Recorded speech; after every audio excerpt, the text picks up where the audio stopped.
तीन चीजें, इसको भी हम आर मान लेते हैं, इसको भी आर मानते हैं और इसको भी हम आर मानते हैं, ठीक है। और एग्जाम में अगर आपको एक ऑप्शन आ जाए, मान लो फर्स्ट सेकेंड थर्ड और ये फोर्थ की बात कर दें, नन ऑफ दीज, ठीक है।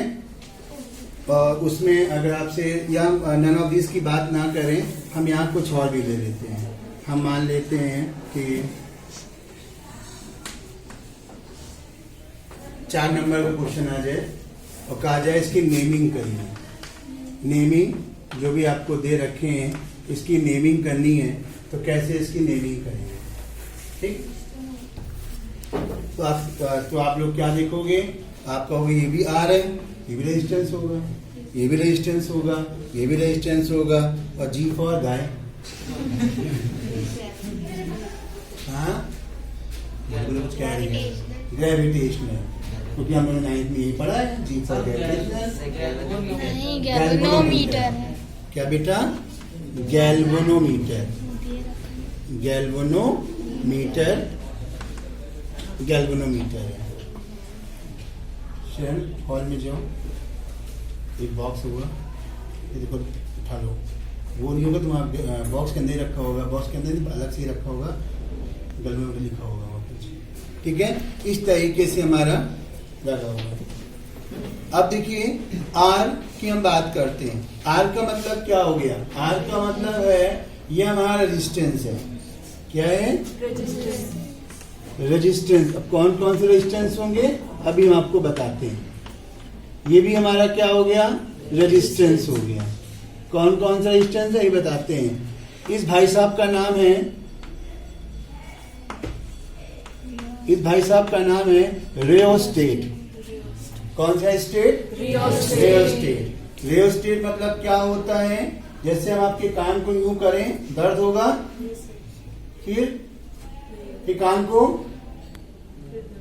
फिर और तेज से करें तो, यानी ये हमारा क्या कर रहा है, ये कुछ कर रहा है, दर्द को कम कर रहा है और बढ़ा रहा है। जब दर्द को कम कर रहा है, बढ़ा रहा है, लेकिन किस फॉर्म में, करंट के फॉर्म में। किस फॉर्म में, करंट के फॉर्म में। आइए देखिए आपके सामने आ गया सांप सीढ़ी वाला, ये है आपका गैल्वेनोमीटर।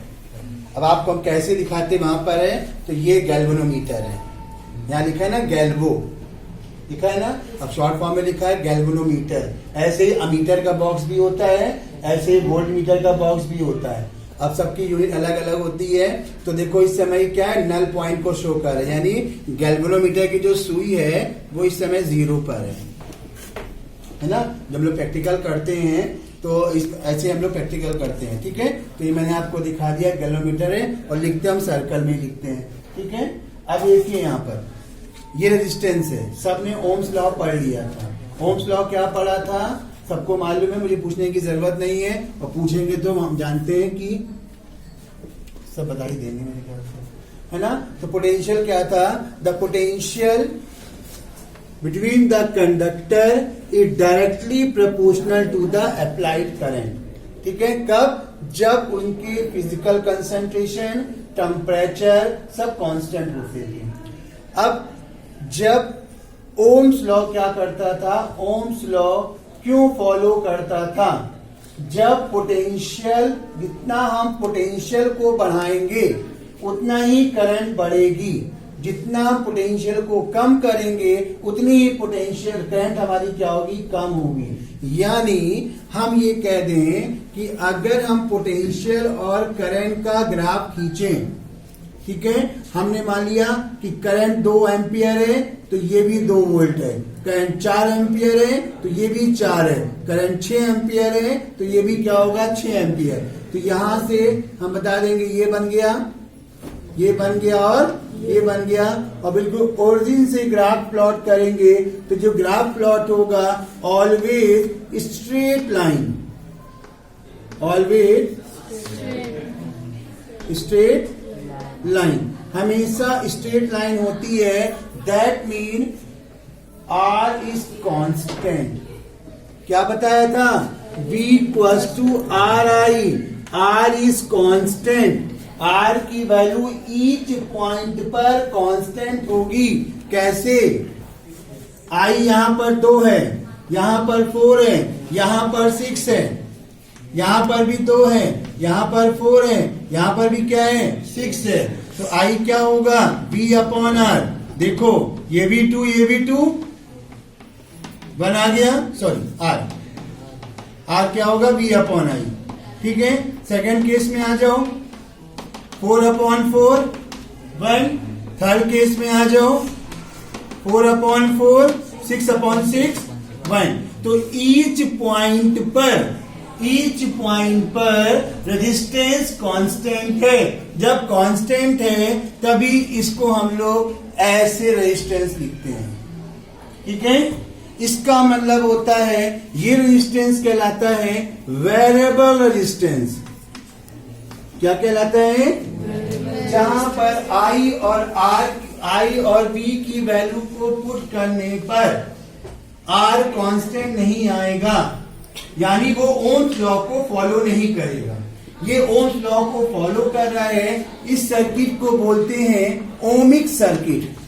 क्या बोलते हैं?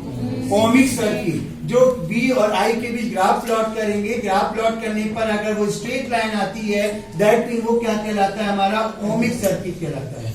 क्या कहलाता है? और जब बी और आई के बीच हम ग्राफ प्लॉट करें और ग्राफ प्लॉट करने पर सीधी लाइन ना होके इस तरीके से चले जा रहे हैं, तो यहां पर देखो क्या कांस्टेंट लाइन जा रही है? नहीं जा रही है। That is non ohmic circuit.